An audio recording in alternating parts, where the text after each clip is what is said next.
Hello. Hey, what's going on? What's happening, Sam? Hey. Welcome to Red River Podcast, episode 9. Wow. They've yet to pull the plug on this thing. We'd like to thank Les Moonves and all the powers that be. Are we going to have like a episode 10? Is it going to be a big celebration? Double digits? Yeah.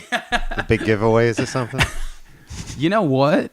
No, but I mean, it's just stupid enough to entertain for a second. You know? Gotcha. So today we're doing it out of my apartment because, you know, why not? And Parker's missing. He's got some shit to do. But today we have Shaun Cooper. Hi. Hello, Hi. bass player from Taking Back Sunday, and of course one of my favorites, Straylight Run. Thank you. Throw this over here. Yes. There. They're nice and close. I could just move that over to you. Cool. All right. So anyway, what's going on, man? We were just talking about the. I think Mark just posted about like the jamboree. Like, what the hell is that? Yeah, it's a Taking Back Sunday vacation. That's in awesome. Jamaica. Wow. Like, Yeah. have you, like, That's awesome. yeah, that's Yeah. a good day at work. We were trying to plan something because we all have families and we like being together. So we tried to figure out a way to potentially get all the families together and maybe play some shows. Shit, that's right. And I guess this promoter came to us with this idea through our booking agent. I don't know, all the powers that be had this big plan. It is nice to have powers that be, right? Yeah, we've got a few. Yeah, they You just know. send you the email and you're like, It's not yeah. the Firefest people, is it? Yeah. No. Yeah, we've I been heard getting bad some things. blowback. People are. I think Was his Firefest first name totally Ja? screwed us. Yes, Ja. Man named Ja. But yeah, like people are like paranoid. They're like, "Hey, this isn't gonna turn out like that, is it?" Yeah. Like my Twitter timeline is just full of this stuff, and I'm really? like, "Yo, no, we try and go through reputable people who've done this kind of thing before. Yeah. You know, we're not offering cheese sandwiches and stuff." And But did you read up on that shit? Because a little bit, not enough. I wanted to read up some more. It seems hysterical. I was a little too obsessed with it. I was fascinated. It I had to was. go to their Facebook page, which was hilarious. The people writing in comments on there, and they're still doing it. Well, you know Yeah. what's fucked up? It's like here you get poor little Ja Rule. Probably had nothing to do with it. You know, Yeah. probably get to get his name out there again after Yeah, like with- 50 Cent murdered his career. And he's thinking like, you know what? Yo, Ja Rule, could we borrow your name to like do this? Yeah. Yes, absolutely. Oh, you guys are doing this? Yes. Like, I don't even like. And then it turns out like the actual footage from like Instagram or whatever. It just looked like fucking Day of the Dead, like 1980, like a Romero movie. Like, Well, isn't the island like you can't live there, right? Right.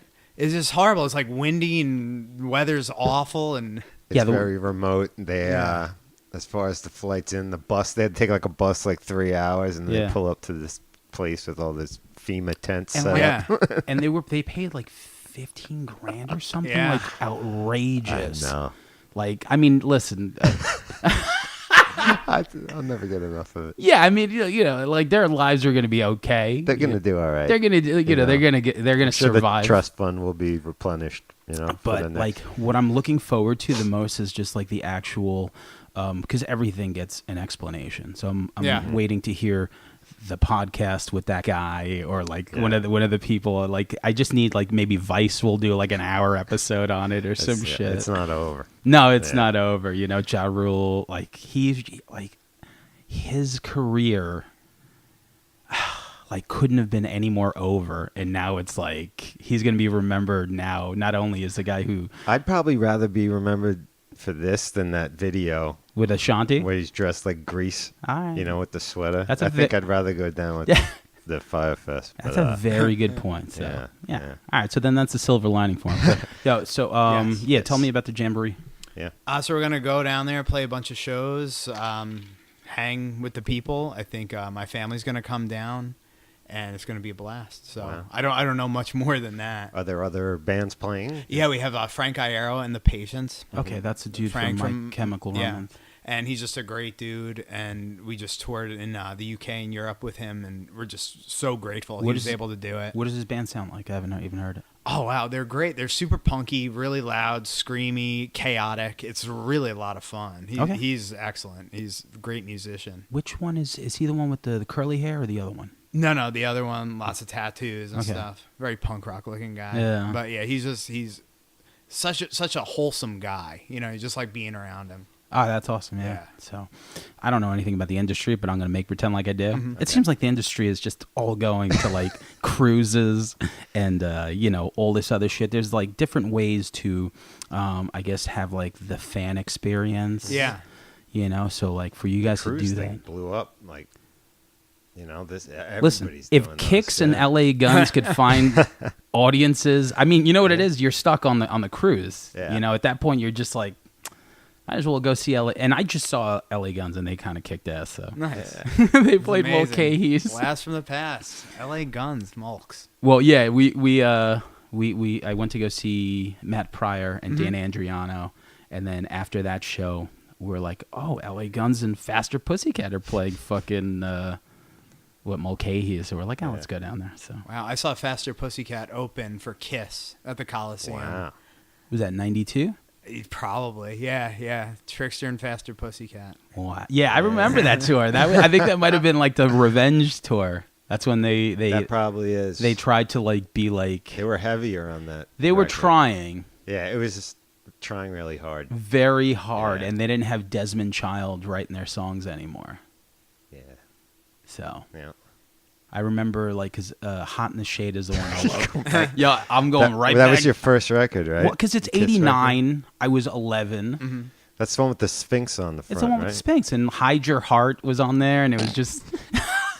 I'm It's sorry, just so funny that that's the first Kiss record that you heard. but I was 11. I know. It's just You know, funny. like Yeah. I wasn't like. It's a bad represent. I mean, I'm not a Kiss fan per se, but Yeah. Yeah, It's- neither am I. I just kind of wanted to go because it seemed cool at the Yeah. time. well, you they know? must put on a hell of a show, even if you're not a fan. It was really fun. It was before they put the makeup back on and stuff, though. Okay. So Yes, exactly. And I Yeah. remember. I always hated Kiss.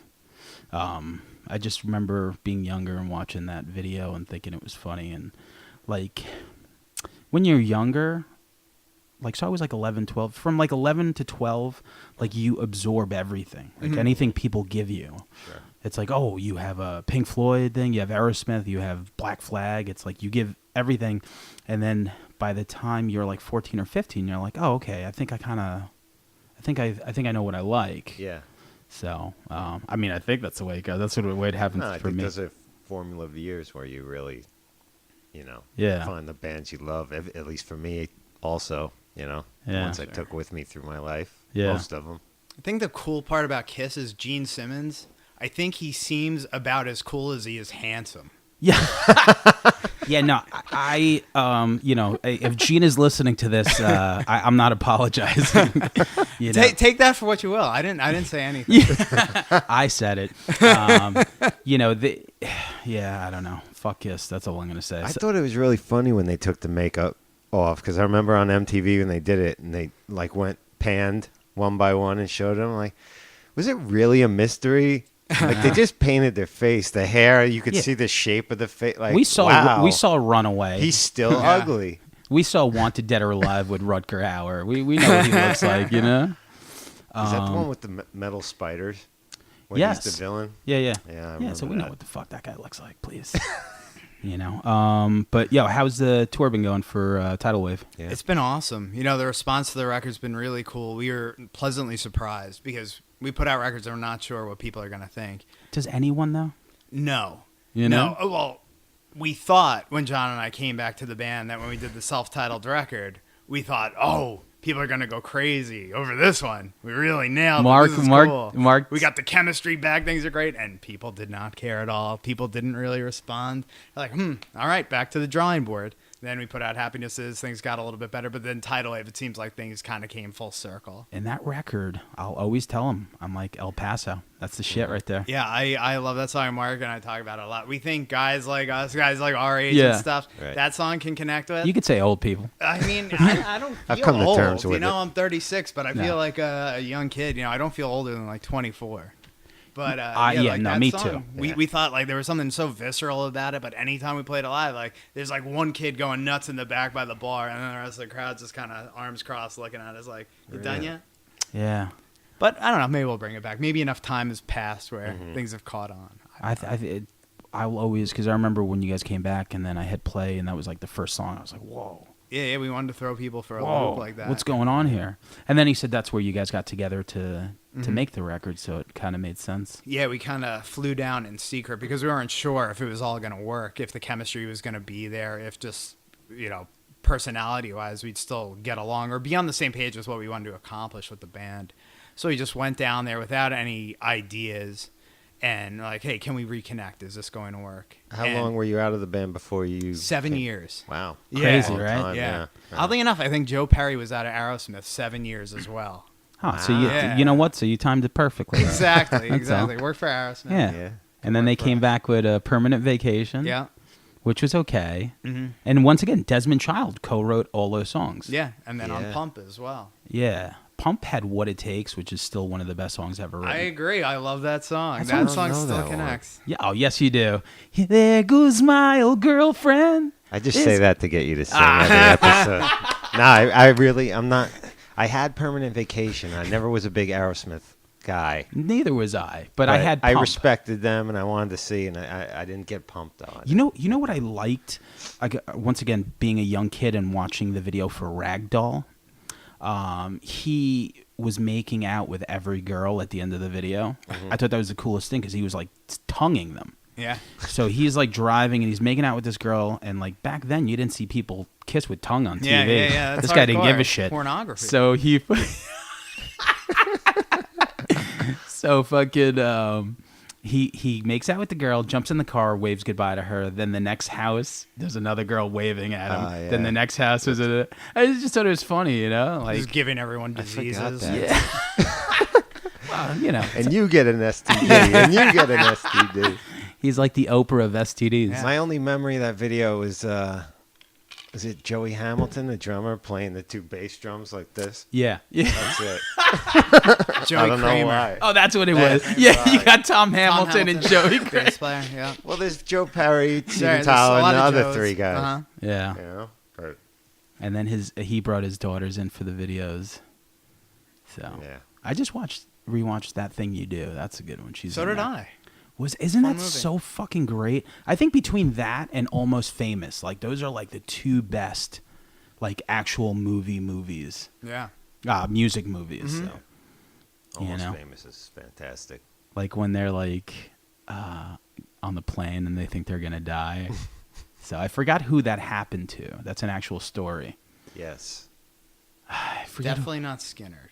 No. We all know how that. Totally different ending. Yeah. A little bit darker, but Yeah. Shout out to them. It wasn't Zeppelin, was it?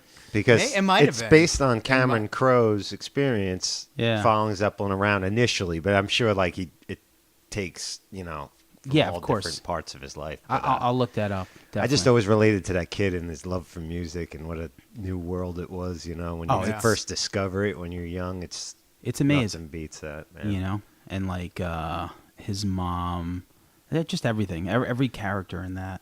When you came up, Mm-hmm. deciding you wanted to play music, what was some of the stuff you listened to, like your early exposure that the got- first thing I remember is like hearing Back in the USSR by the Beatles in my dad's Monte Carlo.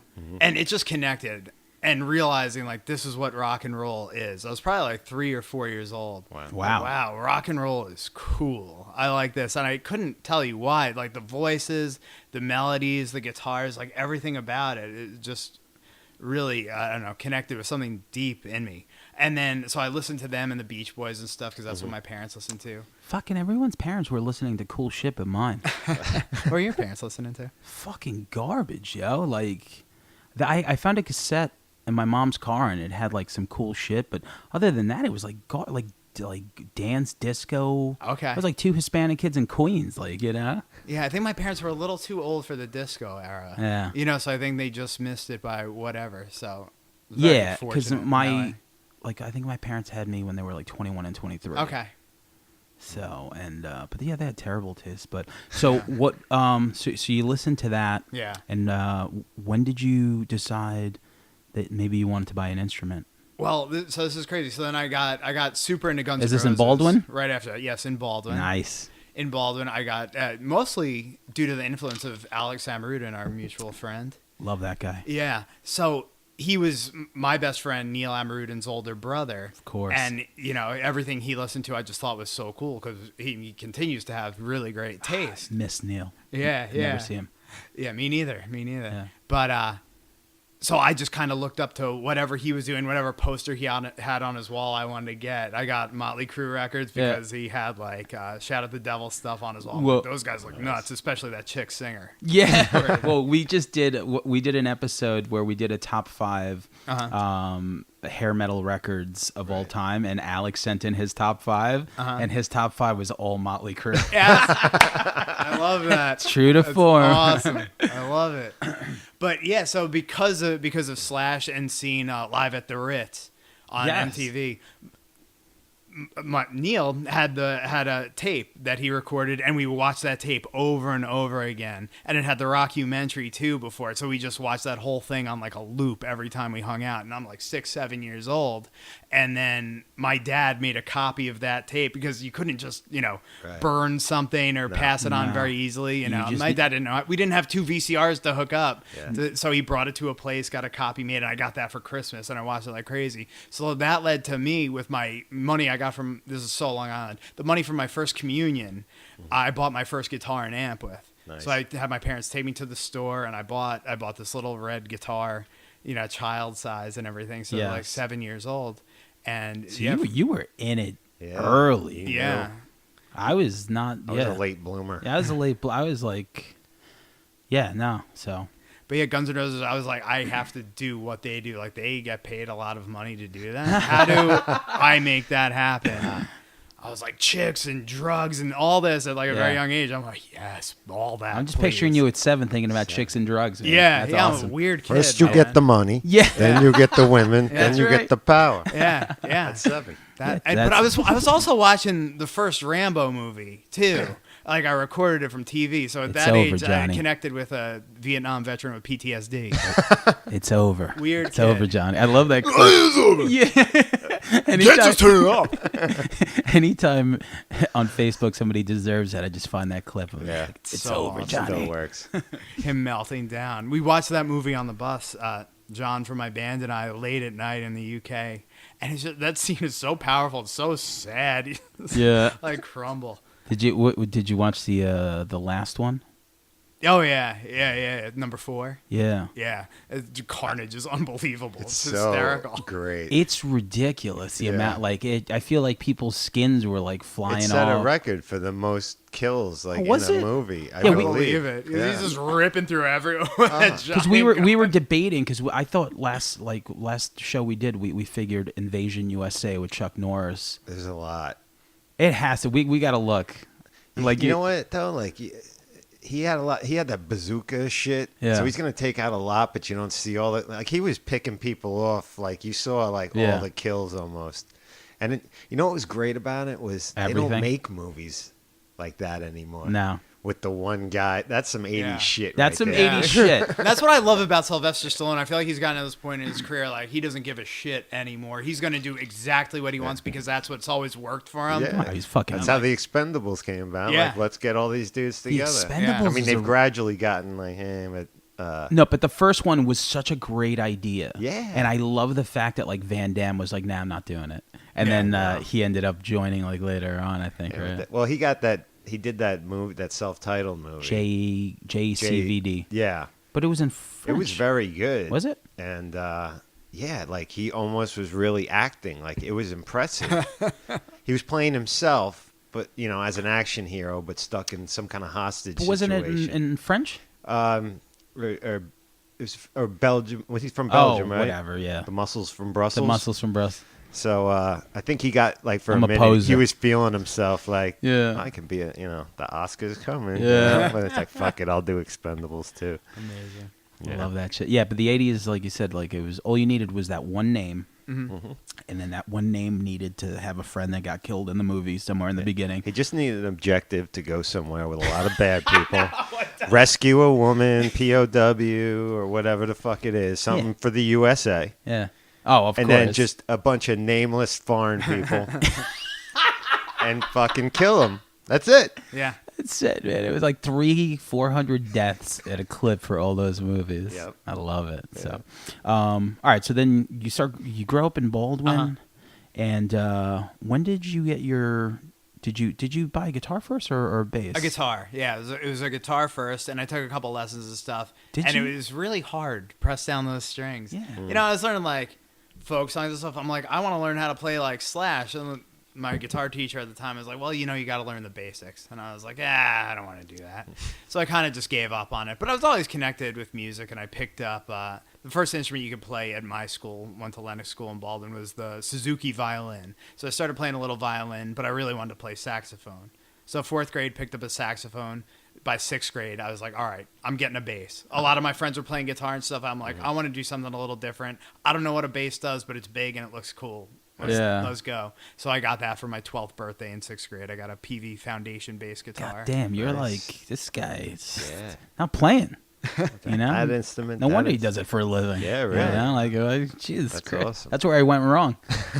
That was like I think one of the things where Mark and I really connect in life is knowing what we wanted to do at a really young age. And I don't know why that happened, but it was. And we always worked really hard in the bands we were in together because we started playing in bands around that same time, around 7th grade and stuff. Yeah. And we just had some kind of drive to write songs together, to make music, to create.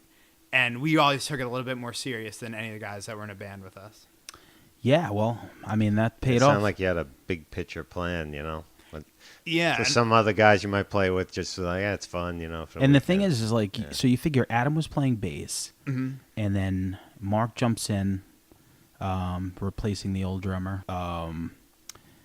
Adam takes over Antonio's spot. Yeah. And then from there, Mark pulls you in, man. Well, this is actually odd.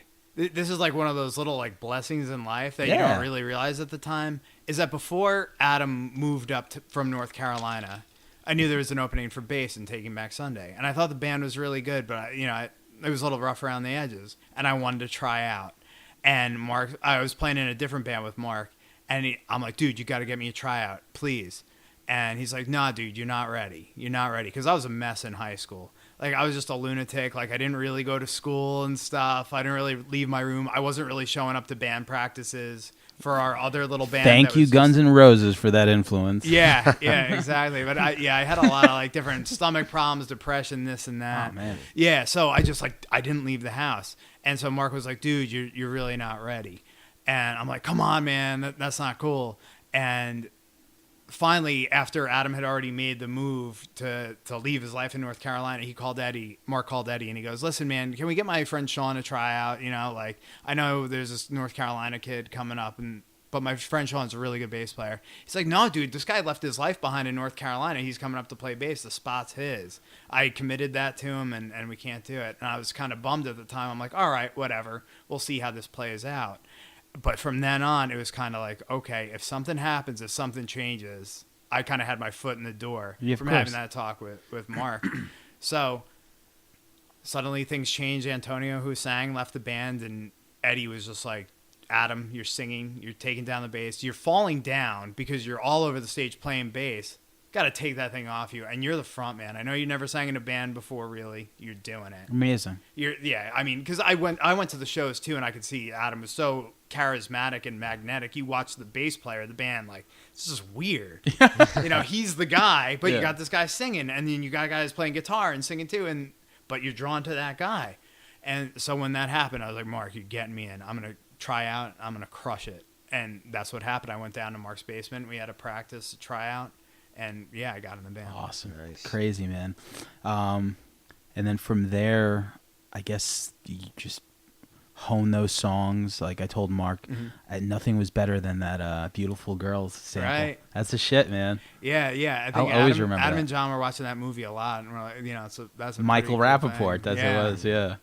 Let's So. see if we can work that into the song. And they put it in the intro. Like, oh, that's magic. That's Yeah. great. I remember when I got the actual full length, I was like waiting for it, and I was like, oh. Yeah. How dare you guys? But then I guess I didn't put into, I'm like, oh yeah, you guys need to like pay Clear $1 zillion that, yeah. for that, and I don't think Victory was going to do that. Well, that's the thing. Like, no one knew that our band would do anything. Yeah. I think the budget for Tell Your Friends was like $10,000, which to us was all the money in the world. And back then, Yeah. like that's not that much. Like No, it was peanuts because we ran out of time. Like the reason why we would have made a million changes, but we were way out of time, way over budget, Yeah. and everything, and it was just a mess. Did you Adam record got it here on Long Island? Or? No, we No, it was recorded Jersey. in Jersey City Jersey. at Big Blue Meanie Studios. Gotcha. Yeah, so we were just trekking into there every day and stuff. So you're pretty psyched. So like you get in, and then from there, like Victory comes sniffing around, and then like, oh yeah, we're gonna put this record out, you know. And then all the kids start coming to the shows. Do you remember like the first show that you were just like, oh shit, I think this is kind of working right now? There were like a few moments. We would play at Ground Zero in Belmore, Yeah. and our friends would come out, and there'd only be a handful of people, and it'd be the course. other bands that were playing, the other 8-10 bands. that were Backstreet playing. Blues. Yeah, Backstreet Blues, and it was all right. But as we released the demo with Adam singing on it, more and more friends would show up more consistently. Like, oh, we're doing something right. And then maybe after the demo had been out a couple months, because you only play a show or two a month. Yeah. All our friends started singing along. Like, this is That's really cool. cool. This Yeah. is great. And then it would be growing and growing. Then next thing we know, Ground Zero is like packed out while we're playing. I don't know if they ever sold out, but certainly there was no more room in that tiny bar. Legendary. Like I mean, you always hear the stories of like just basically the amount of people that were coming to your shows. And then from like those small venues are awesome, right? Yeah. Yeah, Totally it was cool. unbelievable. The vibe was so I great. went to go see Face to Face last night at the Knitting Factory in Brooklyn. 'Cause Awesome. they were doing like this like I guess like a 20-year small club Yeah. thing before they do a tour, and like there's nothing like just the intimacy of yeah. like Absolutely. because once your band gets big, it's like great for the band and great maybe for the Yeah, newer sure. fans, but like No, you're like nothing beats that, man. yeah, Yeah. it was just like so perfect last night hearing those songs. So That's awesome. so then as time goes on, I guess the situation where you left was like how long after the first record came out? It was a little over a year. Okay, so you guys are touring the record and all that other Constantly. stuff. And you guys was that the one where you guys did the video with Flavor Flav? That is my bass playing, but Matt Rubano is playing bass in the video. So Oh, I get had outta here. I had just left, but they wanted to put out another single to make the band. I forget the exact timeline of everything, but I think they put it out as like kind of a stopgap while the touring might have held off for a minute. I forget exactly how it lined up, but yeah. So that was the song I had played on, but they wanted to kind of introduce Fred and Matt to the And audience. they get Flavor Flav on the video. Yeah, that was all Mark. I know that's what he told me because I was like, yeah, who the fuck got Flav? Yeah. He's like, me. and that was kind of a thing too. Like the band wanted to make Mark had the idea, and the band really wanted to make Mark happy for staying. So they're like, oh, you had this idea, okay, like let's do it, man. Yeah. So What was your reasoning for leaving? Mainly, Like everything got so chaotic so quickly, Right. And there was a lot of like interpersonal stuff, Sure. whatever. But more than that was that I wasn't sure. I was like, is this what I really want to do with my life? Like something seems off about this. Your all your dreams are coming true, but there's something that like didn't line up with me. Like as far as career wise or like vibe chemistry wise? It was all of it. It was like I felt like the machine had gotten away from us. I felt like we lost control because it got so big so quickly. I felt like none of us had a say anymore. I remember we were signed up to do the whole Warped Tour, and before the Warped Tour, we were going to have like 2 weeks off after we'd been on tour like the full year. And then that got suddenly whittled down to like 4 days or something like that. From who? Like Victory? Oh, no. I mean, it was all kind of us, like Okay. different opportunities we were getting and everything. And I guess they were kind of just being approved, or maybe like the message wasn't being communicated to all 5 of us. And it got scary for a minute. I was like, wait a second. I thought we were going to have some time.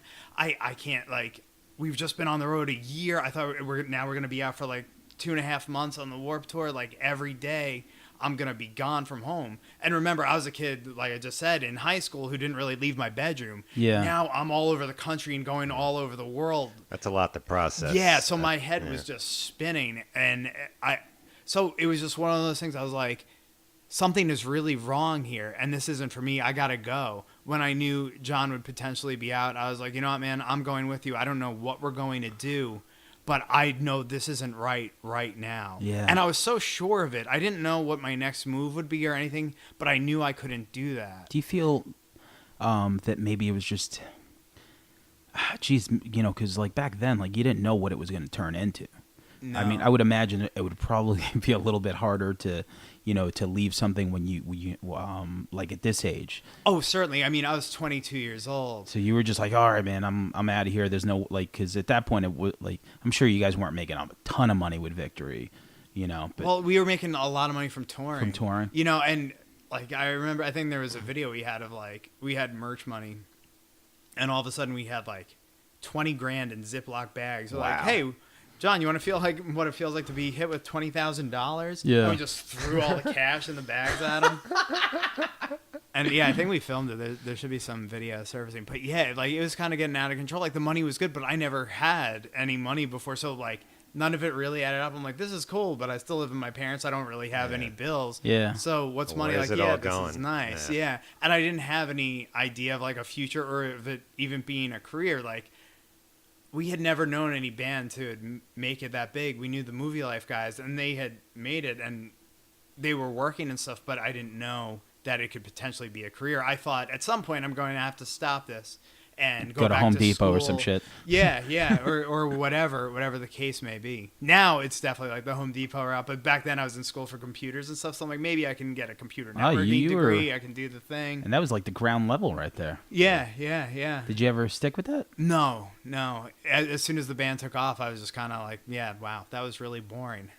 Yeah, I get it. So this is really cool. Maybe I can do this. So there was no kind of idea. I'm like, John and I'll maybe try doing this band. If it doesn't work, then I'll go back to school. But that was as far as it went. So you liked playing. You Yeah. liked being on stage probably, but it was all the other stuff, the business and the things like that. That was a little like hard to get a handle on. Yeah, kind because of. it had always just been playing shows with your friends and writing songs because you loved it, not because you had to. And in between tours, we were trying to write songs, and it was kind of working out. We were getting some ideas down, but it's like you have your whole life to make write your that first one, record, yeah. Right. and then you have a very finite amount of time to make your second, and that felt crazy too. That Like, pressure we're on has this- to be. Yeah.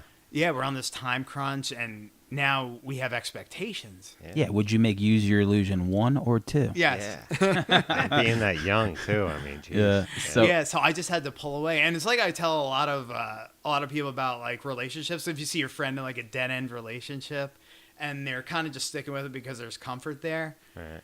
You know, with Taking Back Sunday at that time, it was one of those things. If it's not right, it's wrong. So I gotta go. Wow. and so that, like, you know, obviously John leaving, you were already you had that. I guess all you needed was that push. Well, he and I kind of discussed before we left, like, hey man, like if you know, I can't do this anymore. You can't do this. Like, let's take a break. And the initial idea was to kind of like take a break and maybe take the summer off in my head. Yeah. And maybe we'll just take a few months. We'll breathe, and then we'll get back together and see if we can do something. But the momentum would have totally stalled for the band. It probably would have killed the band. And we weren't sure if John and I were ever going to come back anyway. So my initial idea, there was stuff, John and I had this conversation about committing career suicide. And that was taking the summer off. And then maybe we'd reconvene at a later time. What did Mark say to you? I don't remember. We had all talked, and Mark was kind of like, yeah, man, I'm in too. Like, I want to go. I want to go with you and John. You guys are my friends. Yeah. And yeah, because I figured, I mean, like, you guys are like best friends. Like, I can't imagine what it's like for him, because it's so torn. It's like, here you are. It's like your dreams are slowly coming true. Yeah. But like your boy is like, I'm out of here. And it's like, oh shit. It's like, do I like leave or do I continue playing? Yeah. So he was in with us initially, and then he's just like, listen, I can't leave this great thing behind. And I totally understood. Oh, yeah. He tried very hard to get me to come back even without John. And I was like, dude, I just can't. I don't know why, but something is stopping me. And I'm really grateful for that now, because I wouldn't be sitting here talking to you. I think things would have been really wacky had I stayed in the band. Yeah. So, Oh, that's crazy. yeah. And how long did it take for that first Straylight? Would you guys do an EP first? I don't remember. I just remember the record. We back in those days, it was crazy because it was 2003. I think it was fall of 2003. By the time we had our demos, we put them up online for free. Was it MySpace? What's that? MySpace? No, this was even pre-MySpace. I mean, to my knowledge of the internet, Yeah. we didn't have MySpace, but through Absolute Punk, they hosted the songs, so Okay. we just had them for download on our website. You click the MP3 and you got it. What was the? How many songs did you have up? I think we had 5 songs. I think so Existentialism on Prom Night, Mistakes We Knew We Were Making, It's for the Best, and 2 more. Okay. Yeah, so we just threw those up, and it worked out incredibly well for us. Well, Did you jump right into that? Or Yeah. Like the second we knew we were out, John and I were working on songs. He had like a little demo idea of the piano part for Existentialism as he was putting it together. I'm like, that's awesome. Fucking song is, and not I'm not sucking dick here. It's one of the best songs I've ever heard. Even back then, I was just like, it's perfect. And I like that you guys sometimes play it, right? Sure. Yeah, we did. We haven't played it for a little bit, but yeah, we definitely did initially. And Mark was a big part in writing that song too. We worked on that song, the 3 of us, in Mark's parents' basement while he was hanging out with us and thinking about coming with us to Straylight. Mark's a pretty good songwriter. Oh yeah, he's got phenomenal ideas. Yeah. And his beat really drove that song and propelled it in a different direction than I thought it would go. Man, we did something with Alex and him called Carlos Danger. Yeah. And like I just remember his playing. I'm like, fucking guy's pretty good. Yeah. But Very that creative song, what I liked about Straylight a lot, especially on that first record, is I think the piano and the keys make it like it just adds a different element. Yeah. Like you get the minor chords, you get this like melancholy part of it.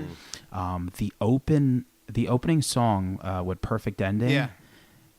To start a record with Perfect Ending, like I always like that, Like, Thanks. And also that was the thing too, coming from Taking Back Sunday, where we said we're gonna hit you with this really dreary ballad and see what happens. And I think that almost like is where the career of Straylight went. Like I think it just was like, whatever you think we're gonna do, we're probably gonna do something a little bit different. Yeah, it didn't work out too well in the end, but it doesn't even fucking matter. No, it doesn't. Because you sent me some stuff to listen to, and I loved it, man. Oh, thank you. It was just really brilliant. I feel like when that if that reunion ever happens, 5 years from now, whatever, like I really dig that first record. And then what I really like on that first record, which I thought was super heavy, and maybe I'm having my own interpretations that I'll keep to myself, but the Martyr song. Sympathy for the Martyr. Fuck. Yeah.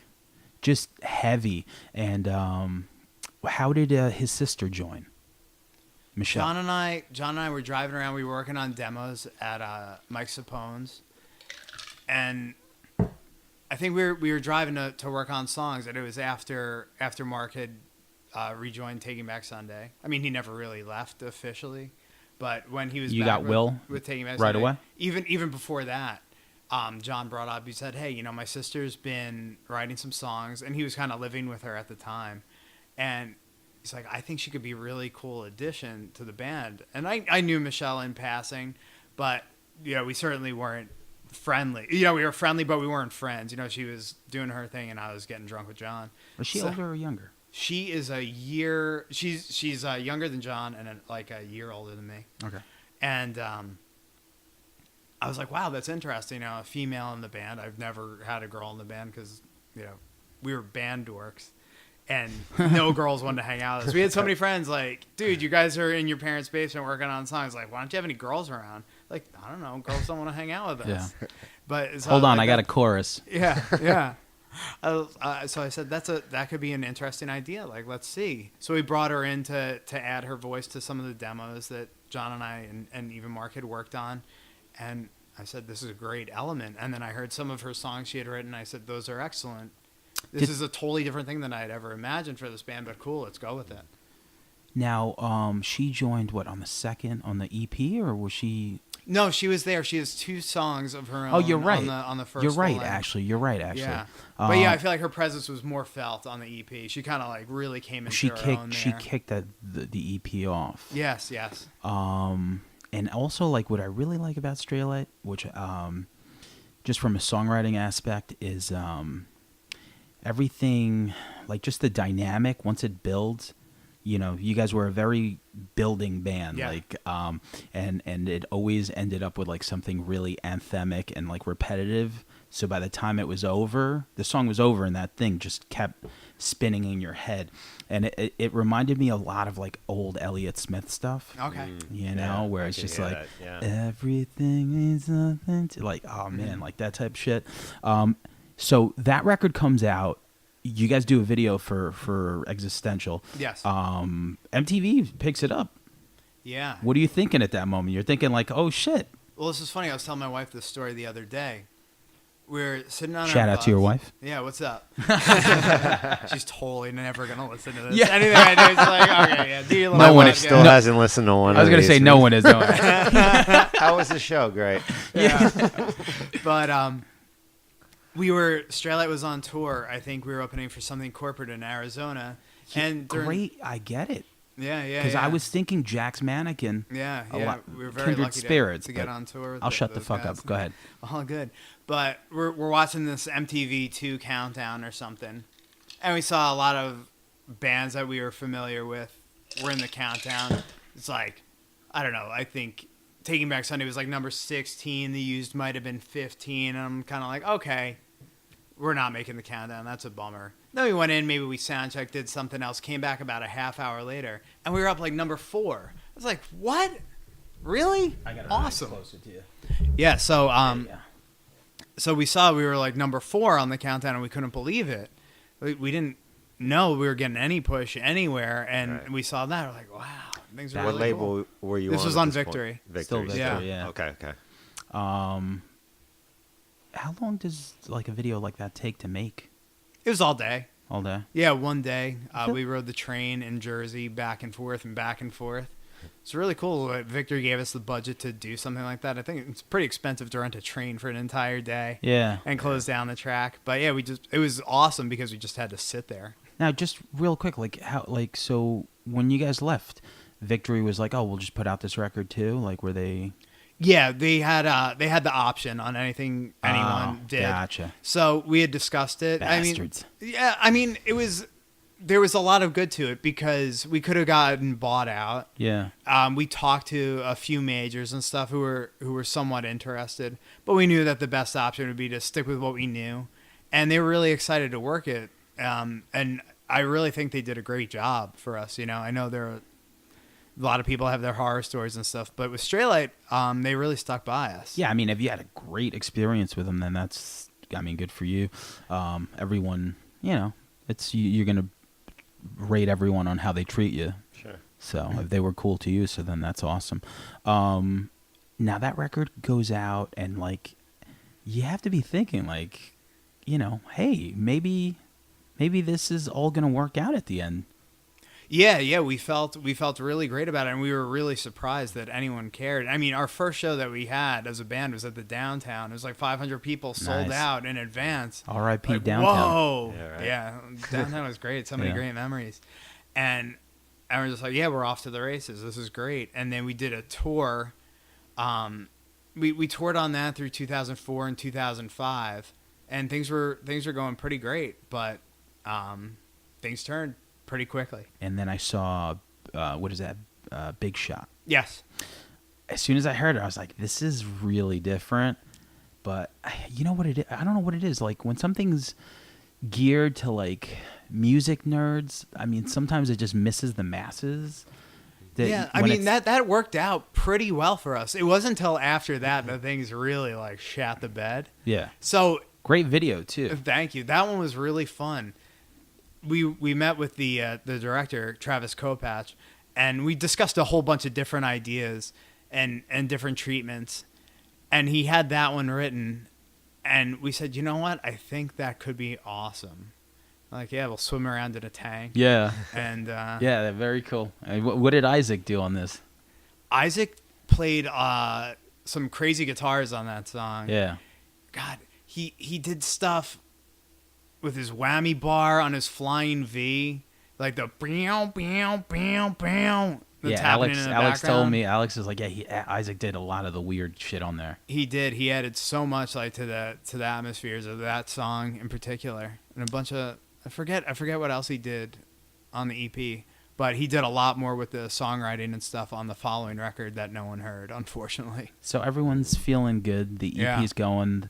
The video is getting play because, like I said, MTV was still kind of like a thing. What year are we talking here? Like This is 2004, 2005. Oh, was it? Okay, wow. Yeah, was that yeah. MTV2 was MTV like, 2 playing the music, handling the music, and Yeah. MTV was Well, you know what? whatever it is now. Whatever it is, and I get it. You need ratings. Yeah. Like Teen Mom and all that other shit people watch. Like when you can go to YouTube and just it's like, oh, okay, I'm gonna type up what I want to watch. Well, MTV, like I've always said, I read that book about the history of it. It's meant to be this fluid thing that was just going to cater to whatever the teen things. Yeah. They were just going to constantly adapt. VJs out. Yeah, it's like Menudo. And When you hit a certain age, you're Yo, going, man. Ricky out. They chopped the M in half because that was supposed to mean something. You know that? No. Like later on, like they cut it, and it was like signifying that like it's no longer music. Really? Okay. Yeah. Wow. Yo, Google that shit. Fun fact. The more you know. So then that comes out. Everything's going good. Like, were you guys running parallel with Taken Back? Were you still... We actually, oddly enough, we played the same radio show in Rhode Island, and that was kind of weird. What's up, bro? Yeah. I mean, I hung Is out that the with Mark. first time you crossed paths with? Well, you directly Right. like that. Right. Yeah. you yeah. always talk to Mark. Yeah. Sure. Yeah, and Mark and I like went and had a whole bunch of beers before the show and Yeah. everything. But I think for everyone else it was kind of weird. Yeah. And yeah, we actually shared a dressing room with the presidents of the United States. So, Oh man, she's lump. yeah. Yo, the funny thing about this fucking band, right? So like my friend wanted to like do some covers for Halloween. So I went over there, played some guitar. He lives out in Oceanside, which is like forever away from here. Yeah. So he's like, oh, he gave me a list of covers, and one of them was Lump, and I was like, I fucking hate this song. And then I fucking look at it, and I start playing it, and I remember how it goes, and it was a lot to play and sing. Awesome. Good times. Like, I don't know, like once... Can't we do Peaches? The deep cuts. No. Yeah, the deep cuts. Yeah, but Lump, like when I don't know, I was playing They it. had their moment with that. Yeah, but I guess. That's all you can hope for. Yeah, they'll end up on the Everclear tour soon, one day. You think so? I mean, I don't know. He always brings out like the '90s dudes and shit. So they're doing Maybe. they're doing Marcy Playground, Dishwalla, and a bunch of other shit at the Paramount. I saw that. Fuel. Fuel's headlining. Were they bigger than any of those bands? They played at CPI when Did they? I worked there, opening for Creed. Oh, Yeah. nice. And it was right. Creed had put their big album out. I don't remember the name of it. With the Arms Wide Open. It had all that stuff on it. Yeah. And they booked the gig at CPI, which is kind of like low rent. It's a big place. It holds 4,000 people or whatever. Wow, 4,000 people. But That's insane. it was beneath them. So the record blows up, but they already signed to play there, so they were not happy about it. But I remember Fuel opening it. Yeah, Creed was drawing shitty graffiti all over the walls. They were total pricks. Yeah. Shocker. Get out of town. Yeah, Yeah. they were fucking That's funny. assholes. But Fuel was there doing that I Shimmer wonder song. what fucking once I you like that song actually. Which one? Shimmer. That's a good song. It's a good song. That's a good song. Yeah. But I wonder what turns you when you're Creed and you have no gratitude. You're getting. It was only him. It was only him. Yeah, because I didn't really interact with him much, but the guitar player that went on, Tremonti. yeah, the Alter Bridge, he's a really nice He's a guy. great guitar player. He's a very good guitar player, and His- he was a great guy. It was just, It was just Scott Stapp. yeah, a shocker. Yo, shout out to him wherever he's probably listening right now. But he, the dude, like some of those songs reminded me, and I'm gonna catch shit for it, but like his guitar work was like almost like hum. It had some like really cool like heavy drop D type tunings to it, and then that dude ruined it with his fucking vocals. In interviews, he was into some heavy shit. Yeah. He's a big Slayer fan, all that other stuff. But yeah, that was when all those Yarl bands like Well, were doing the We always Pearl said Jam this. thing. Alice in Chains, amazing Yeah. band. Every band that they spawned, worst band on the planet. That's right. The Ramones and the Clash like spawned so many great bands. Alice in Chains, as amazing as they were, like their legacy of like bands that they inspired, are terrible. Yeah, there's a long Looking at you, Godsmack. I'm looking at you right now. Candlebox. I didn't mind Candlebox though. So you said things turned bad. Yeah. When did they turn bad? Probably, I guess this is like fall 2005. The EP was out, and we did a tour with Simple Plan. And it wasn't something we really wanted to do, but the money was good, and there was nothing else to promote that EP. So we said, all right, we're going to do it. That's a really fucking weird tour. Yeah, we didn't really think it was going to work. And then we're like, the money is good, and we'll get out in front of a whole lot of people. And there were some people there. It wasn't as big as we had anticipated. What were you playing, like just like theaters? Yeah. And some of them got scaled back on the tour and everything, so we were kind of bummed when that stuff was happening. And none of our fans were coming out to pay that ticket price to see us play for like half an hour or something. Right. So it was one of those kind of soul-sucking tours. And they were super nice guys. They were very accommodating. And, I can't say anything bad about them, but that's just the way things were. Of course. And it's just like, it's the contrast in the two bands. Yeah. Is like very, like, I mean, man, it's just so different. Yeah. Especially for what you guys were doing by that point. To help us, you might be introduced to a whole audience of people maybe that normally that we were just like, if we're playing in front of like 5,000 people a night, if we take away 10% of that crowd kind of liking our band, that's pretty good. Of course, sure. So let's give it a try. And also we went into it with a mindset of, okay, the EP fulfilled our contract with Victory. We were free agents and we were going to shop around. But what we really wanted to do, we wanted to take the money from the tour and make our own record exactly as we saw fit, work with the people we wanted, and then shop that around so everyone around us would know what they were getting into.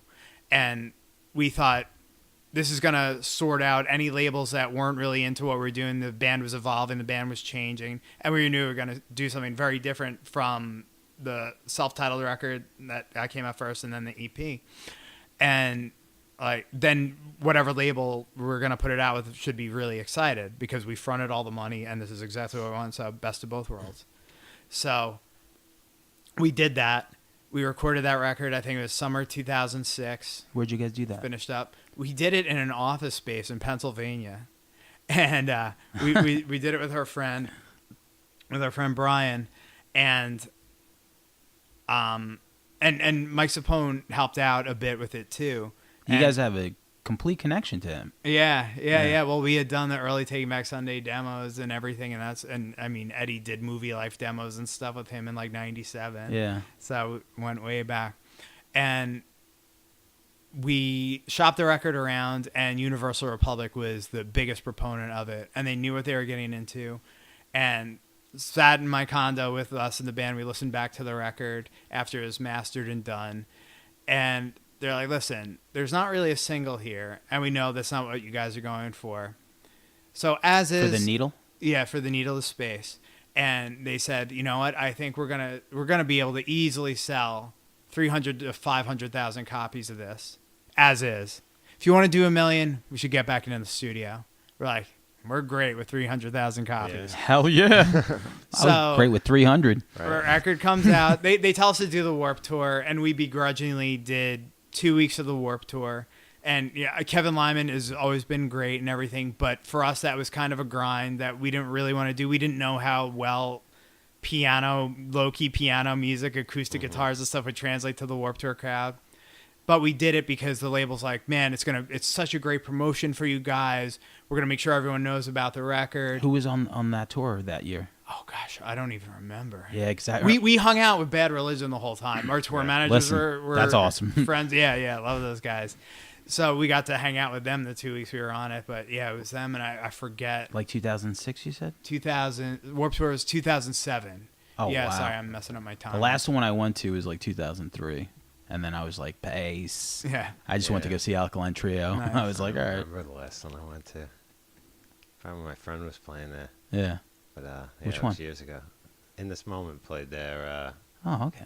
I don't even remember what year they all blurred together. What kind of time slot were they giving you? Like, where you guys? Like normal, like we were playing pretty much afternoons and stuff. It wasn't like opening, Right, You know, right. which is really cool. And we were happy with the tour, and we would do signings after our set, and the record had just come out, and there would be a line like wrapped around.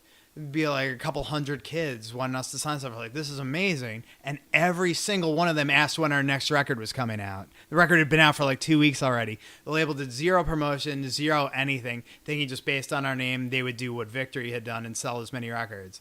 Yeah. They were so wrong. They totally screwed up. They totally sold us a bill of goods that we believed, and it was infuriating. And we're just like, this record's done. We sold like 30,000 copies opening week, which back then wasn't very great. Now it's huge. like, Oh, yeah. huge. And they You'd be cut number us. one now.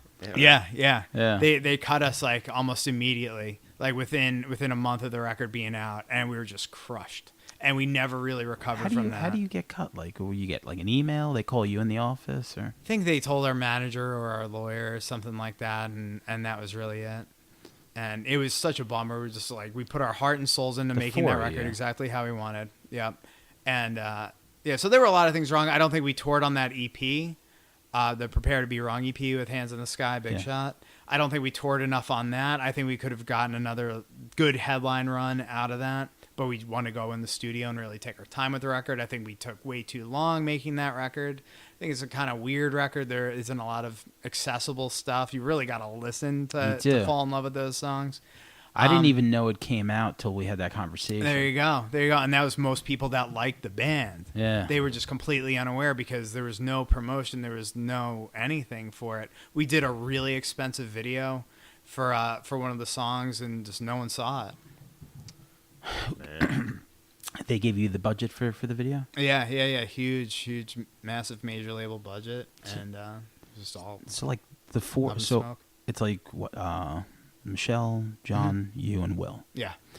And then from there, once you guys get cut, like what's the like? What do you say to each other? I said, all right, let's just keep going. What was the game plan? Just keep touring, doing what we do, keep playing shows, hopefully win people over and seeing if there's anything out there. And there just really wasn't. We kept touring, less and less people were coming out to shows, and it was pretty abysmal last year or so, being in the band. Michelle left somewhere along the way. We did a support tour with the Used. It was all colleges and stuff, and that was really fun. It didn't really do anything. The Used for the kind of band. came back. Sure, yeah, the Used is doing great. Yeah, because they Hopeless bought up. They got taken back. Yep. I mean, they got basically everyone, like your peers. Yeah, all our ilk. Which is super cool. Wow. All right. So I guess that's like Michelle leaves, and would you do Destry right away? Yeah, she did Destry. I was doing that with her for a bit. You did that with her? Yeah. Fuck outta here. The first record I played on with her. We went out to California. We recorded that. She was writing some really great songs. I said, it was hey, great. if you want me, I'd love to be a part of that. Oh, that's awesome. Because Tyler, who was writing songs at the time, I thought he was fantastic. I toured with his old band, North Star, and I always thought he was a really cool guy. Yeah. That was the first real tour Taking Back Sunday ever did, was with North Star. We got in Eddie's soccer mom van and went down south and home. And it was horrible. We slept on strangers' floors, like wherever we could. Yeah. And that was like the only hardship Taking Back Sunday ever had in the early days, was that self-booked tour after our little demo came out before we got signed. Yeah. Like, let's go take the show on the road. We got to do it. That tour was hard because we played in places and we didn't have a record out, and it wasn't like playing shows at home. But we had to go through that process to really see if we could do it. Yeah. And prove to labels, too, that we were something we're signing because we had done this tour. So everything, I guess, just stops. You go do the Destry record. Yeah. Straylight did 2 EPs, self-released, like basically right to the internet, and 7 inches. Did John moved out of Long Island, right? Yeah, John moved to Kansas in that time. So He met his wife in Kansas, Oh, and okay. he met there to be, a little bit closer to her family and Yeah. stuff. Shout out to Mr. Softy right now for Yeah. He's Be right back. job. Yeah, he is going late, right? Yeah, good but for him. actually, you figure it's 9:00 and he's killing it right now. Yeah. I mean, it's not even summer. He's got to get that money he's in. Yeah.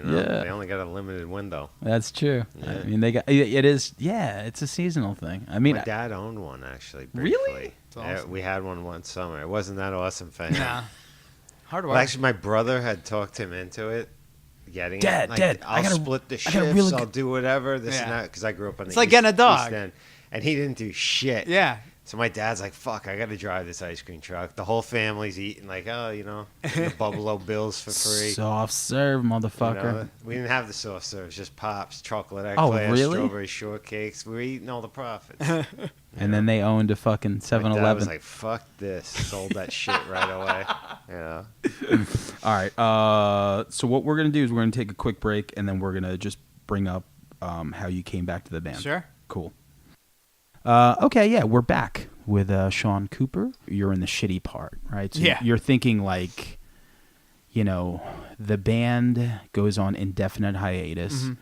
Mm-hmm. You figure John's just gonna make a solo record. Yep. And you're, at this point, like, what are you thinking to yourself? I called my dad up. I said, one of my dad's best friends works for Amtrak. I said, Dad, got to get Uncle Kenny on the phone. If he can get me in with anything, I got to do something. I had met my wife at the time. I knew we were going to get married at some point. I didn't have any way to provide for her. Long Island? Yeah. And I just knew I needed to make a change. Okay, it's time to grow up. Like, I knew at some point I'd have to go back to work or school or whatever. So this is it. And my dad said, you know what? It's like, hang on. It's like, hang on. Let's see this thing out. Like, your grandmother needs some work around the house. Maybe you can help her out. We'll get you a little cash here and there. Fucking Mr. Cooper, man. Yeah, he goes, just hang on. He's like, I don't know why, but don't commit. Give it like a month, and just see what happens. You might find something. Nobody's like, that's awesome. That's very cool. My Yeah, dad totally would have done that. My mom would have been like, it's about fucking time. Yeah. I'll go get you a broom immediately. yeah. My dad's very practical like that. Because what's a month in the grand scheme of things? You Yeah. know, if I'm a screw up, like if I wait a little bit longer, maybe I come out of this. And but if I commit to that, like I'm committing to that life, and I was all in. I'm like, okay, I got to live my dream for a little while, and that was awesome. Yeah, 'cause- like, sucks the way it ended, but man, I had a great time doing it. Totally worth it. Yeah, but you did, at that point in time, you did most than most people. Yeah. I was shocked. I still am.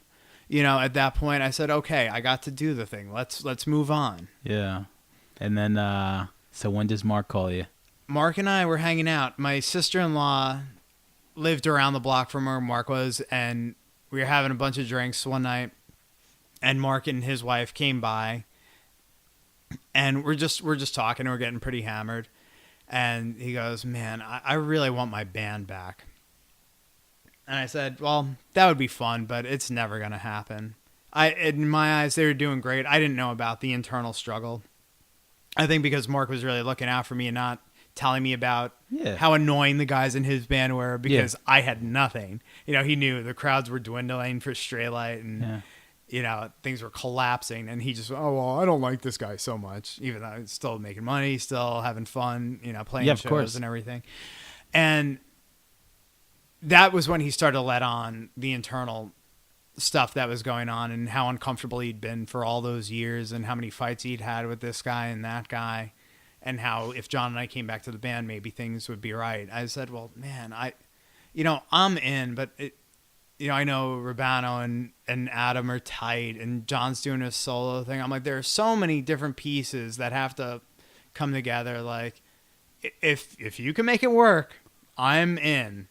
But Did this happen within the month span? yeah, this is probably like a week after I had that talk with my dad. Motherfucker. Yeah, things are weird. So he mentions that, but again, I think it's a pipe dream. There's no way There's no way. And then Mark and I went out to a bar with John. John was playing a solo show. We all met up at a bar, just the three of us. And he's like, yo, John went to the bathroom, and Mark's like, do you think I should tell John about this idea? Do you think I should ask him? I'm like, man, I don't know. I don't think he had talked to Adam and Eddie about it. And I didn't think John was going to go for it. I didn't think he'd be open to it at the time. I'm like, let's just let it ride tonight. Did John not talk to either one of them at that point? To like Adam? No, they hadn't spoken in years. Since yeah, then? like probably Wow. close to 7 years at That's that point. wild. And similar to Eddie, oddly enough, I had kind of reconnected with Eddie a little bit at Mark's wedding. I flew out to Detroit when Mark was getting married. That's right. Yeah, and I had seen Eddie, and we had a really good time together. I'm like, man, it'd be fun be around this guy again at some point. And then, but yeah, didn't think anything of that either.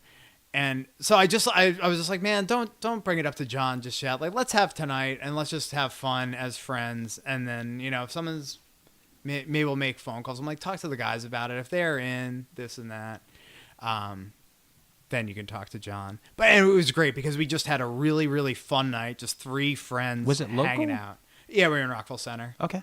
At whatever the bar is called. I think it's changed names.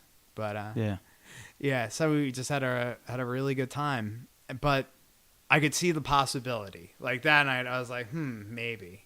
I could tell John was having a really good time hanging out with Mark. Yeah. And I'm like, well, all right. Well, maybe there's something to it.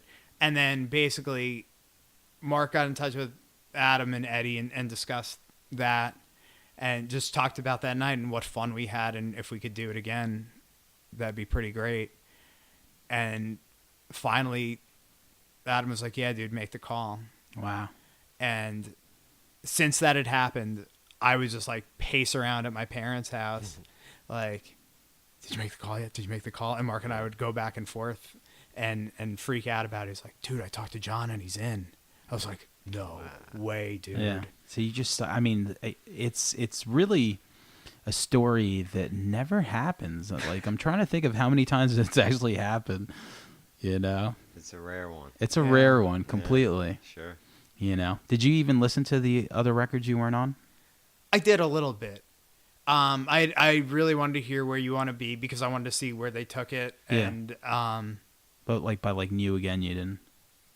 yeah, like the thing was I listened to Where You Want to Be maybe once and then I put it away, didn't think any more about it. And then when Louder Now came out, I was at a bar, I was at home, I wasn't on tour. And I heard Make Damn Sure for the first time when they played like Jimmy Kimmel or something.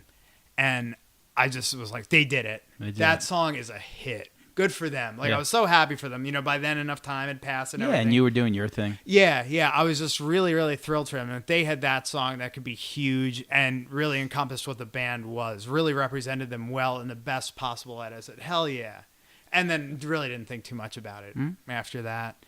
And they just kind of went and did their thing. And then New Again, I think I heard the Sink Into Me sing. I said, okay, that's interesting. That's definitely weird, but interesting. And I like it. I like that one. It was a different direction. So. Yeah. But so then everything starts moving, and I guess you guys all meet up in Texas. Yeah. We had a conference call. Crazy. Yeah, conference call, kind of on the sly, and we agreed, hey, let's meet up in Texas. We don't know if this is going to, where we start off. We don't know if this is going to lead to anything, but let's hang out. Let's talk. And we have a studio. If we want to try any songs, we got it right there. Like, okay, let's give it a try. And then Mark was in Australia with the band, and we would talk like every day on Skype. He's like, dude, I'm so miserable. I want you guys back right now. So it wasn't even like, I guess they didn't even make the move internally yet. No, because we had no idea that this would work at all. And there were like the band was kind of finishing up plans. They finished up the Australia tour and then there was like nothing on the agenda. And I think Matt Fozzy wanted to take some time off too. So they had like a really just open-ended period after that was done to figure out how they were going to write the next record. Yeah. So they took that time like, well, let's see what John and Shaun are up to. Yeah, definitely. And then you get in, and what was the first thing you guys did? We drank all the Tecate. All of it. Did you guys hang out at the drive-in? Any of those guys down there? No, we had hoped. But Jim's kind of become a friend. Get the fuck out of here. Yeah. Straylight toured with Sparta. Sparta. Yeah. And I love I love that stuff. Sleep Car. Mm-hmm. Right? Was that Yeah, the I name think of it? that's it, yeah. Right? Because like my friend Dana would do your PR as well as as there. So they opened up for Old 97s, and I saw them. I was like, yo, fucking Jim from At the Drive-In's got this band, and I loved it. I love that record. I know he did a solo record recently. Oh, did he? Yeah. That's awesome. I gotta check it out. I think we're gonna see him again. We're playing his venue in El Paso when we get down there this summer. Oh, cool. Yeah. I love the new At the Drive-In record. Unfortunately, he's not on there. Yeah. Oh yeah. You know, but he's such a big part of it. Yeah. You know, like I can't believe they got the guy from Sparta though. Mm-hmm. So that works out. But man, like, yeah, Jim Ward, man, like those, like Relationship of Command was like a game changer. Absolutely. When I heard that, my ears were like, wait, what the fuck is this? Yeah. So, so you guys go down there and then, you make, you start writing the songs. And when was it that they were like, yeah, this is it. This is like, this is it. I mean, there's no turning back. First night, we were just like, yo, dude, I think I just picture all five of you guys spooning each other on a bed. That's pretty much what it was for like the first whole year. And I mean, it still continues to be. It just kind of evolves. But we just knew immediately that the chemistry was still there. We started writing El Paso, and I think Best Places to Be a Mom was like the first song we put together. Oh, what is it? Is that what's it? I think that's my favorite song off that record. I think it's like song 3. Yeah, something like that. Yo, that is like the catchiest song I think you guys have ever done. Thank you. Yeah, I really like that one. I'd like to start playing it again. Fucking melody on that. Yeah, it was catchy as hell. Adam started coming up with that melody, and that was really the first one that came together, and we could feel it. Yeah. Said, okay, we still have that old chemistry. There's something about the five of us in a room working on music that something comes out that's bigger than us. Plus, you left when you were so young, and here you're older, more life experience, bigger picture. Yeah. Like we made such great stuff together. Why can't we do it again without a lot of other distractions? I would stuff. think. Yeah. You know, now you guys are like fucking grown ass men with kids, and it's like, okay, this is it, man. This is what we do. Like, do you guys see? I mean, do you like 15 years from now? This is what you want to do, right? I sure as hell hope so. Yeah. That's really what we talk about, being the dream come true, being able to sustain this and provide a nice life for our families and getting to do what we love. Yeah. Because I think a lot of times with all the behind the scenes stuff and the rigors of just being on tour, it's very easy to lose sight of about how much you love playing shows. Just that visceral thing of getting out on a stage. And I feel like I need that in my life. I broke my hand a little over a year ago, and I couldn't play one show. I missed. Was it with your jiu-jitsu? It was. It was with you jiu-jitsu. Yeah, a guy motherfucker. pulled on my hand, and it just stayed on the mat and slipped, and it snapped. But it snapped my middle finger, and I couldn't play one show. And we had been home. We were working on the Tidal Wave record and stuff. So I couldn't play that one show, and I was so devastated. I'm like, I need this. 'Cause you're a fingers guy. Yeah. And it was my left hand too. So there's you can't even hold something. Yeah. Like you could figure out how to use a pick or something if it was my right hand, but it was my left. So the strings are thick too. Yeah. It is. and can you switch it up? I mean, like, I think once you're like a finger man, like you're a finger man, right? I do both. There's like a couple songs on the Tidal Wave record I used to pick, so Yeah. I can pull it off. What is it? Just like a different feel? I mean, I don't know. Yeah, it's on the song All Access. There's a bit of a bounce to it. It's so I use all down picking. To get super nerdy, everyone's gonna tune out now. Like all the gossip, the drama. Like here's how I play with. There's the pick. 10 people loving this conversation right now.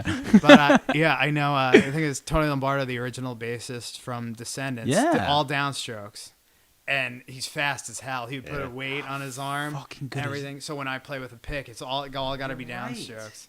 He put the weight. Did you watch Filmage? Yeah. I loved it. Love that movie. I have the Blu-ray over there. Goes back to Johnny Ramone, man. Yeah, exactly. Just Dee Dee, all yeah. downstrokes. Dee Dee too. Dee Dee did it downstrokes, and I heard.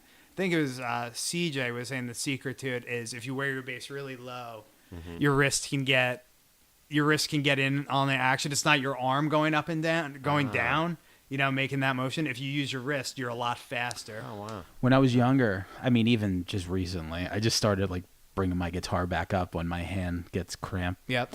Because it does if I'm like muting. Mm-hmm. Slash. I was like, I want to play like him, and like my guitar would be Down by like your knee. low, and like I was always a good rhythm playing singer.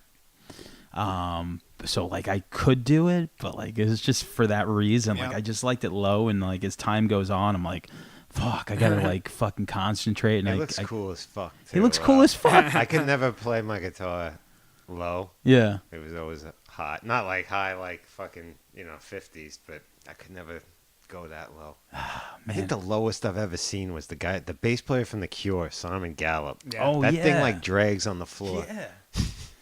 I just saw him. Yeah, definitely.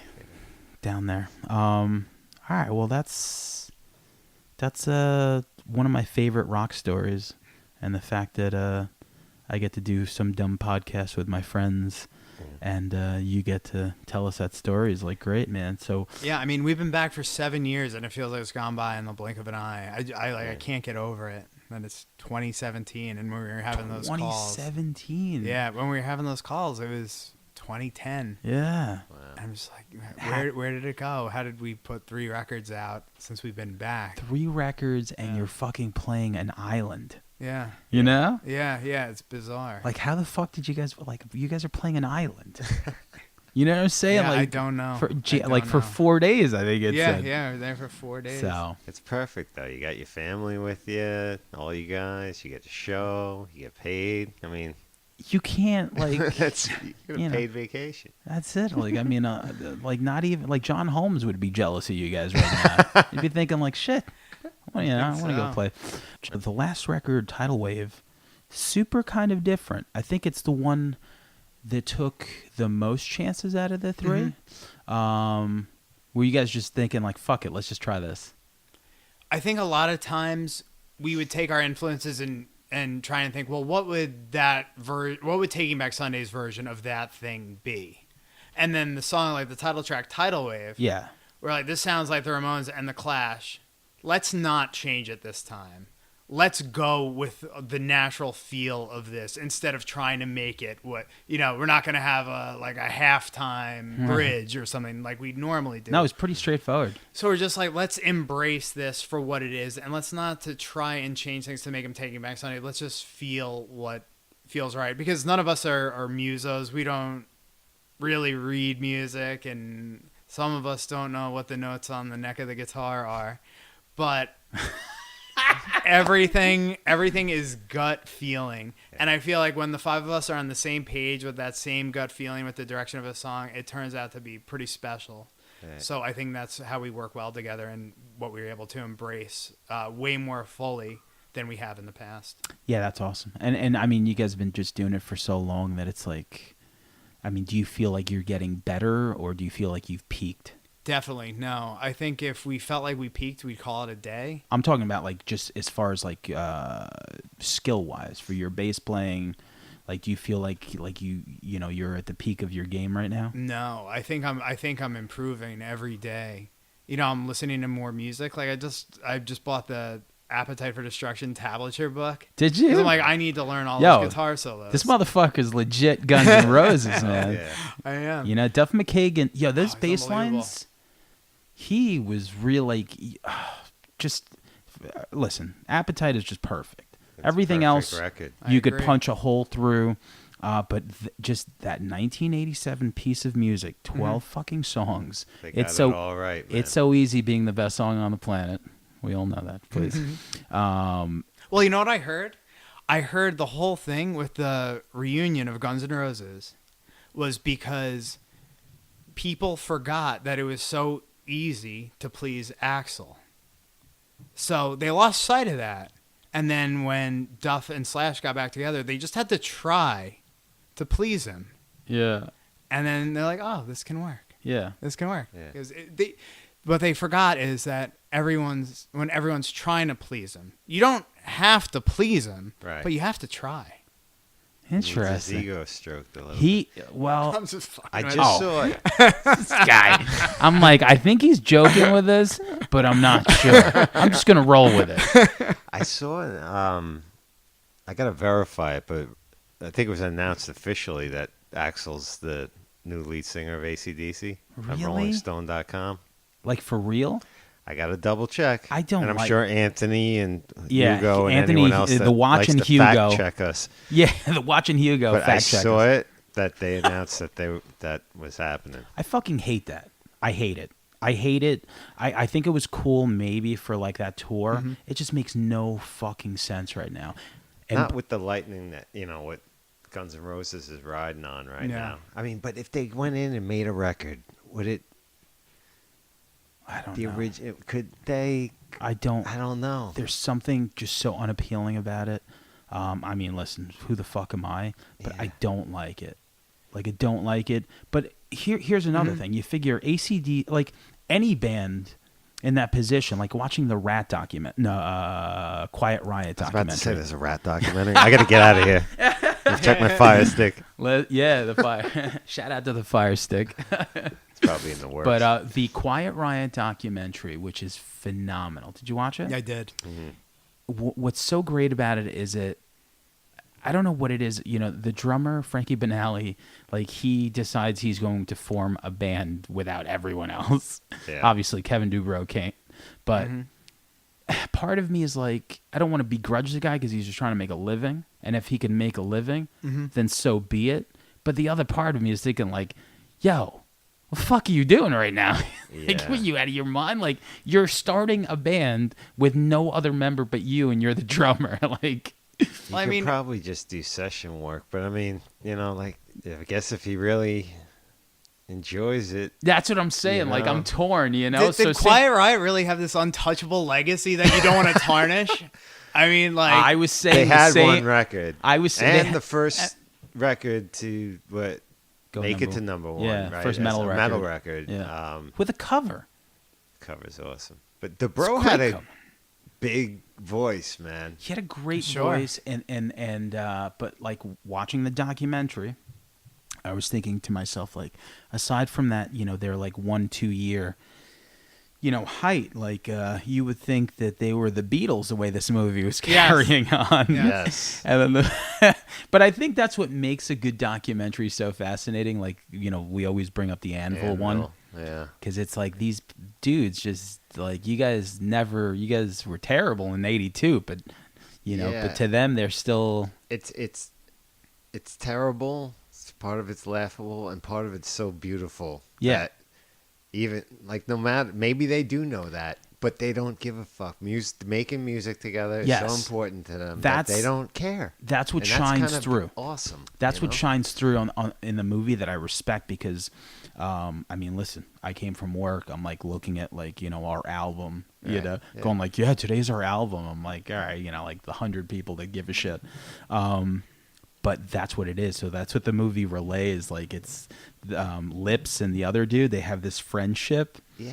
and they're going to work, and then they're making like it's like their adventures Yeah. in making this music. But what I like about it is sometimes the delusion in the movie where that dude Lips, like I think one of them's like, hey man, you should be playing to 1,000 people every night, and he's like, that's what I've been saying.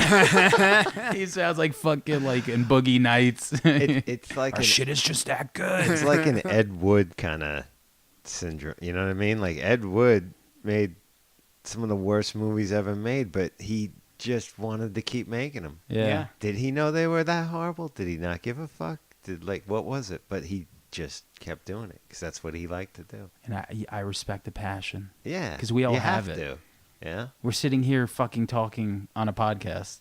Yeah. Grown men. Hoping people are Yeah. tuning in. People have been liking it though. So They have. I've been very encouraged. yeah. You know what I mean? They're like, you guys are all right. Got a worldwide following. Yeah. yeah. We got 12 people in Ireland that listen sick. to it. So. That's awesome. A guy in the Philippines too. We're really big in the Philippines. Nice. Just throwing it out there. You're not the only successful one in the room. Hell yeah. You I know? love it. No, So, it's fun. As long as um, it's fun, man, you keep doing it, right? Definitely. Goes So for anything. I want to wrap it up and thank Shaun for Absolutely, No, man. thank you for having me. doing My this pleasure. last Anytime. minute. I'm glad we could crowbar it. And that's it, man. Fucking we will wrap this up. Got anything, Langan? No, I guess we'll just have to figure out when it's going to air. Yeah, because we just put, like, we'll figure it out because we have a whole bunch that we Yeah. got to do in the can. Busy month. It's been a busy month, Yeah. but I think anything that you start off, you need to just basically like do last minute. That's it. When something comes up, what was I going to tell you? No. Okay, and I'll hit you up in June, July. It's like I can't. It's like, when can we do it? Then you're going How are on we gonna do tour. it? You know? Yeah, Get that's the it. gear, let's make it happen. Make it happen. So. Yeah, I appreciate it. But no, yeah, we appreciate you. Absolutely, Definitely, man. thank you for coming down. And I'm gonna get you another can of seltzer for the ride home. Thank Taking you. Back I think- Sundays, like the number one friends of the show. Yeah, that's it. Absolutely. We got two We got members two. covered. That's it. That's right. Long Island guys. The right? rhythm section. Yeah. The backbone, baby. Yeah, the backbone. That's All right. right, so we'll see you guys next time. Adios. Bye.